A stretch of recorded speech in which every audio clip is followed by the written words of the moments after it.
Old Hollywood sparkled under the spotlight. Secrets too dangerous to print. Affairs were hidden, reputations destroyed, and careers gambled on forbidden love. Some of these romances sparked royal scandals. Others ended in betrayal, violence, or lifelong regret. These weren't just love stories. They were ticking time bombs.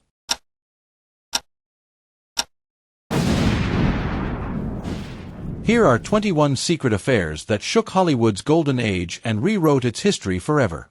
Clark Gable and Loretta Young. In 1935, Clark Gable was the undisputed king of Hollywood. Married, magnetic, and dangerously charming, when he met 23-year-old Loretta Young on the set of Call of the Wild. Their chemistry was undeniable, but the turning point came on the train ride back to Los Angeles, when Young later revealed Gable forced himself on her. Soon after, she learned she was pregnant. In an era where an unwed pregnancy could destroy a career overnight, Young vanished from public view. Months later, she gave birth to her daughter Judy, then staged a bizarre illusion. She gave the baby up for adoption and quietly adopted her back, claiming she was simply a child in need of a home. Gable refused to be involved. When told of Judy's birth, he reportedly tore up the telegram. He never acknowledged her publicly, never offered support, and saw her only rarely. For decades, the truth remained locked away in studio vaults and whispered in backrooms, until Young's posthumous memoir blew the secret wide open, rewriting the legacy of one of Hollywood's most celebrated leading men. Ingrid Bergman and Roberto Rossellini. By the 1940s, Ingrid Bergman was the embodiment of grace, the radiant star of Casablanca and Gaslight, adored for both her beauty and her spotless public image. But in 1950, that image shattered. Still married to Dr. Peter Lindstrom, Bergman traveled to Italy to film Stromboli, where she met director Roberto Rossellini.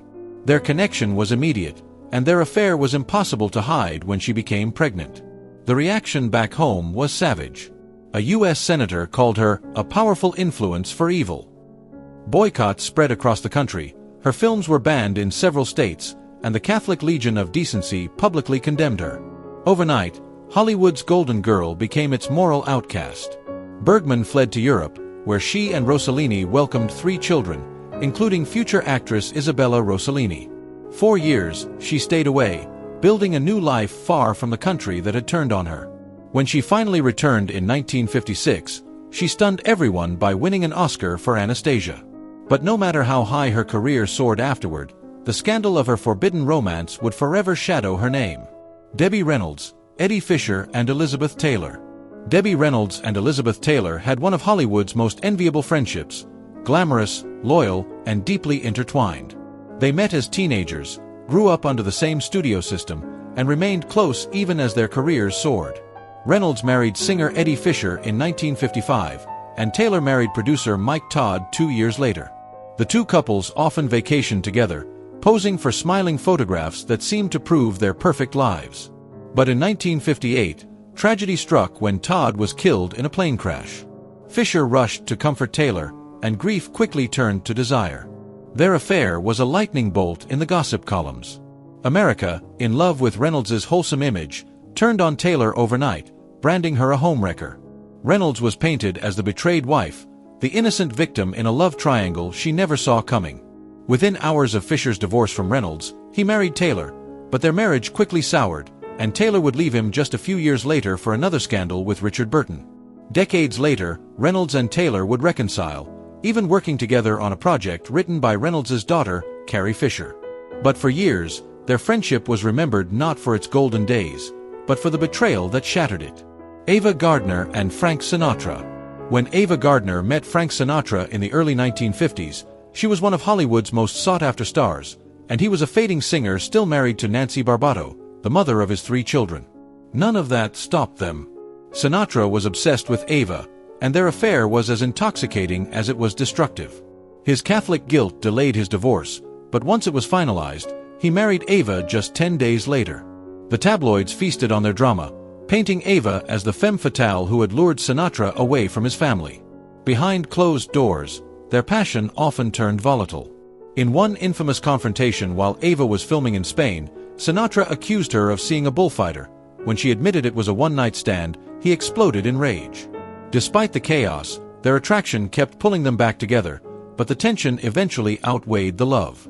Sinatra's career dipped, Ava's patience wore thin, and the marriage collapsed under the weight of jealousy, pride, and public scrutiny, leaving behind one of Hollywood's most volatile love stories. Lana Turner and Johnny Stompanato. By the late 1950s, Lana Turner was one of Hollywood's brightest stars, but her love life was a magnet for trouble.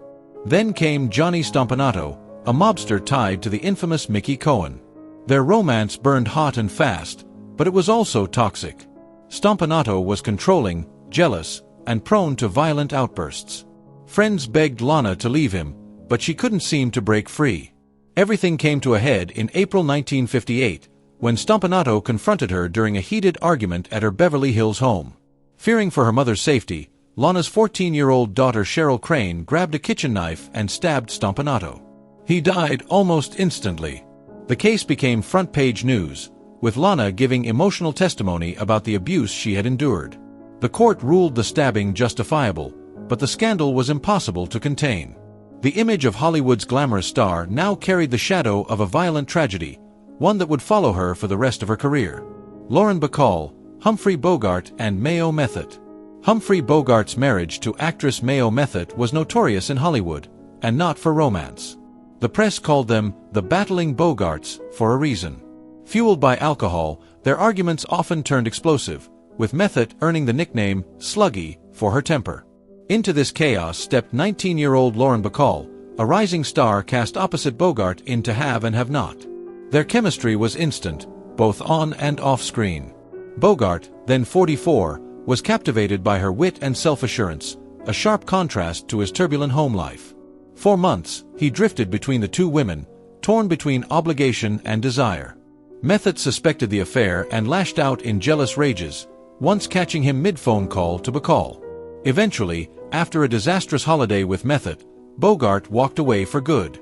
He divorced her on May 10, 1945, and just 11 days later, married Bacall in a quiet ceremony. Their love story became Hollywood legend, but Method never recovered from the breakup, spiraling further into alcoholism until her death in 1951. Charlie Chaplin and Lita Grey. Charlie Chaplin was already a global icon when he cast 16-year-old Lita Grey in The Gold Rush. What began as a professional collaboration turned into a private romance, one Chaplin knew had to stay hidden because of her age. But when Lita became pregnant, secrecy was no longer an option. In 1924, they slipped away to Mexico for a quiet wedding, far from the Hollywood press. It was a marriage born of necessity, not harmony. The couple clashed constantly, and Lita later accused Chaplin of controlling behavior and multiple affairs. Their 1927 divorce became one of the most scandalous Hollywood trials of its time, airing their private battles in court and splashing damaging headlines across the nation. Chaplin's career survived, but the revelations left his public image forever marked. Laurence Olivier, Vivien Leigh and Jill Esmond. In 1936, Laurence Olivier saw Vivien Leigh perform in The Mask of Virtue and was immediately captivated. Leigh, equally smitten, told friends she would marry him, despite the fact that both were already married. Olivier was tied to actress Jill Esmond, while Leigh was married to barrister Herbert Lee Holman. On the set of Fire Over England, their connection deepened into an affair. They eventually left their spouses, marrying in 1940 just 6 months after finalizing their divorces. But the romance that had consumed them began to erode under the weight of Leigh's miscarriages, struggles with alcohol, and a long affair with actor Peter Finch. By 1960, the marriage had collapsed. Still, Olivier's parting words to Leigh in a letter were tender, revealing a love that, despite its destruction, had never fully died. Rita Hayworth, Orson Welles and Prince Ali Khan. Rita Hayworth, dubbed the Love Goddess, shocked Hollywood in 1943 by marrying Orson Welles during a lunch break. Their marriage was passionate but turbulent, ending in separation by 1946. Not long after, Hayworth met Prince Ali Khan while vacationing on the French Riviera. Both were still married, but that didn't stop them from beginning a highly publicized romance.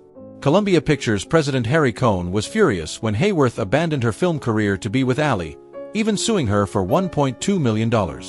The press, particularly in Britain, skewered her, accusing her of betraying her audience. Despite the criticism, Hayworth married Ali in 1949 and gave birth to Princess Yasmin 7 months later. The fairy tale image didn't last. His infidelities led to a bitter divorce in 1951 and a custody battle that dragged on until Ollie's death in 1960. Katharine Hepburn and Spencer Tracy. For decades, Katharine Hepburn and Spencer Tracy were celebrated as one of Hollywood's most enduring couples, but insiders have long claimed their romance was a carefully constructed illusion. Both stars had personal lives that didn't fit the era's rigid image of morality. Tracy, though married to Louise Treadwell, was rumored to have relationships outside the marriage, while Hepburn was said to prefer women. According to Hollywood fixer Scotty Bowers, the studio system paired them publicly to protect their careers, ensuring they were seen together just enough to fuel the gossip columns. Hepburn allegedly even asked Bowers to find her a nice young, dark-haired girl more than 100 times. In private, the pair shared a deep friendship and mutual respect, with Hepburn remaining by Tracy's side through his battles with alcoholism until his death in 1967. Whether their connection was romantic or purely strategic, it became one of Hollywood's most convincing love stories, a survival pact disguised as passion.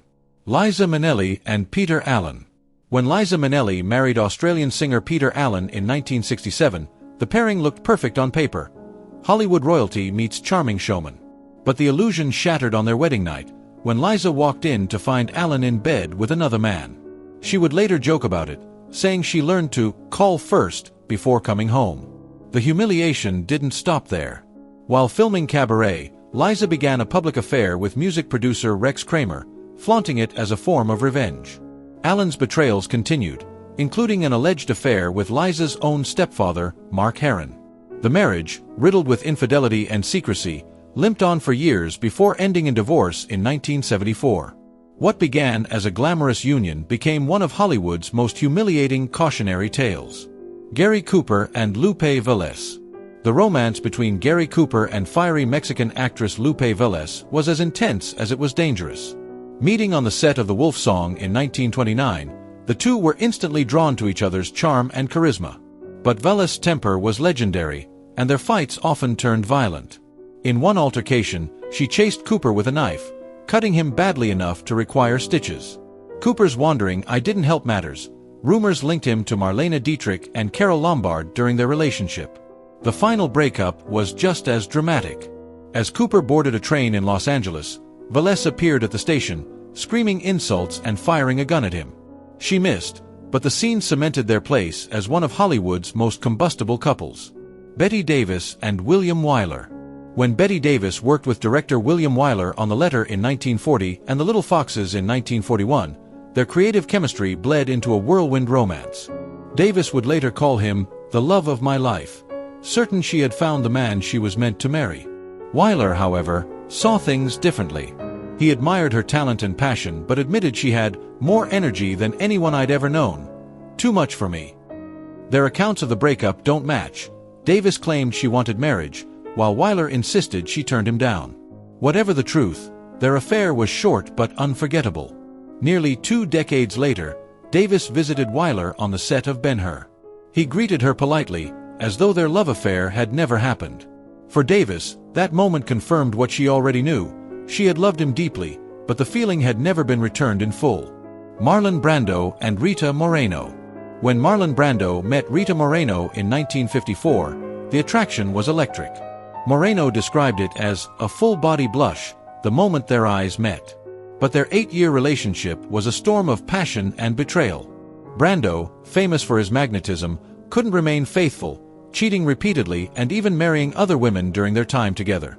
Moreno tried to leave, but each time, she was pulled back in. Her breaking point came after discovering lingerie in Brando's home that wasn't hers. Seeking revenge, she began a fling with Elvis Presley, knowing it would ignite Brando's jealousy, and it did, sending him into a destructive rage. But the toxicity reached a devastating peak when Moreno became pregnant and Brando pressured her into an abortion. The botched procedure left her physically and emotionally shattered. His cold reaction pushed her to the brink, leading to a suicide attempt that she survived. It was the brutal end to one of Hollywood's most damaging love stories. Errol Flynn and Beverly Odland. By the late 1950s, Errol Flynn's once golden career was tarnished by years of scandal, including past accusations involving underage girls. His romance with Beverly Odland only cemented his notorious reputation. Flynn met Beverly when she was just 15, allegedly unaware of her age at first. Beverly's mother, Florence, encouraged the relationship, seeing it as a way to boost her daughter's career. Flynn showered Beverly with attention, even giving her the nickname Woodsy, and publicly spoke of plans to marry her when she turned 18. But his health was in rapid decline. In 1959, while the two were in Canada aboard his yacht, Flynn died suddenly in Beverly's arms after a night of storytelling. The aftermath was messy. Beverly was placed in a juvenile home, her mother jailed for contributing to her delinquency, and Florence later published a tell-all book about the affair against her daughter's wishes. The scandal would outlive Flynn, sealing his legacy as one of Hollywood's most controversial leading men. Cary Grant and Randolph Scott. In 1930s Hollywood, Cary Grant and Randolph Scott were two of the most admired leading men, tall, handsome, and seemingly the embodiment of old-school masculinity. But their unusually close friendship became the subject of constant whispers. The two met early in their careers and soon shared a beachfront home in Malibu that they cheekily dubbed Bachelor Hall. Photographs from the time showed them lounging together in swim trunks, cooking breakfast, or relaxing on the patio, looking far more domestic than the era's norms for male friendships allowed. Studio executives, fearing damage to their images, began orchestrating high-profile relationships for both men with glamorous starlets. Grant would go on to marry multiple times, but the rumors about the nature of his bond with Scott never stopped. Neither man ever confirmed or denied the speculation, leaving Bachelor Hall as one of Hollywood's most enduring and intriguing mysteries. Audrey Hepburn and William Holden. When Audrey Hepburn and William Holden starred in Sabrina in 1954, the chemistry between them wasn't just acting. Holden had admired Hepburn long before they met, and working together turned his crush into a full-blown romance. Their affair was passionate, but Hepburn dreamed of having children, and Holden had secretly undergone a vasectomy. When he confessed, the revelation shattered her hopes for a future with him. Despite being deeply in love, Hepburn refused his marriage proposal. They reunited a decade later while filming Paris When It Sizzles, but the timing was no better. Hepburn was now married, and Holden, still in love, struggled with his feelings. One drunken night, he tried to climb to her dressing room window, only to fall and humiliate himself. It was a clumsy, painful end to a love story that had always been doomed. Jean Harlow and William Powell. Jean Harlow, the platinum blonde bombshell of the 1930s, was at the height of her career when she began a quiet romance with suave leading man William Powell. They kept their relationship out of the public eye, meeting in private and avoiding public displays of affection. Powell, twice divorced, was reluctant to marry again, but he showered Harlow with gifts and affection. Friends described them as inseparable, even if the public never saw it.